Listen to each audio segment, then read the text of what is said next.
सचिन तेंदुलकर भी जब पहले मैच में खेलने गया था तो वकार यूनिस की बॉल उसके मुंह पे लगी थी, खून निकला था, बट उसके बाद तेंदुलकर ने भी कहा था कि मैं खेलेगा। तो भाई तू सचिन तेंदुलकर बनना, तू भी बोलना एक बार कि मैं खेलेगा। राइट, आई लव दिस, शानदार।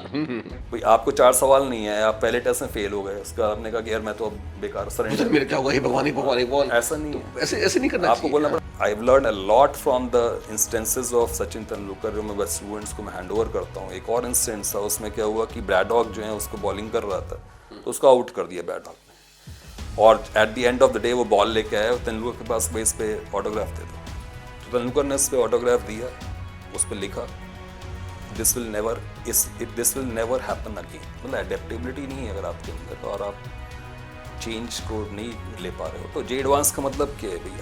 आप ये मेरे को एक सीधा सवाल ये है कि why they are giving new questions every year. और अभी ऐसा मैंने एग्जांपल दिया था कि रिवर बोट प्रॉब्लम IIT में 83 में आया था, उन्होंने क्यों नहीं दिया कि अब नदी बहना बंद हो गई है? सर, जो इंडियन एजुकेशन सिस्टम है वो ना तो USA की तरह का है, ना ही ब्रिटेन की तरह का है। ब्रिटिश और USA की तरह का नहीं है। वहाँ पे जो क्लास 10 में जो स्कूलिंग होता है वो एक बहुत ही जेन्युइन स्कूलिंग होता है, और वो in fact outcome based, practical based होता है। और उनके जो टेस्ट होते हैं, वो टेस्ट जो होते हैं वो एक्चुअली उनके जो क्वेश्चंस जो आप उसको देखोगे तो आपको पता चलेगा कि वो काइंड ऑफ केस स्टडीज़ हैं। They are students are presented with some cases and student have to solve them.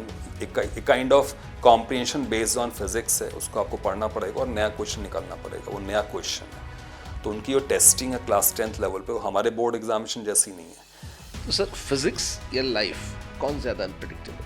Sir life, physics runs on laws. Best time to study early morning और लेट नाइट?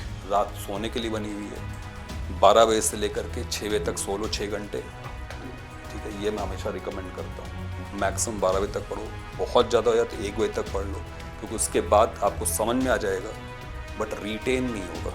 मैंने 7,000 salary है इसकी, अपने बच्चे को पढ़ा रहा है इस इंस्टीट्यूट में, इसमें 1 लाख रुपये का फीस है, तो लाया कहाँ से हो? उसका स्टेटमेंट था कि अगर मैं मदद ले लिया तो मेरा मकसद कमज़ोर है।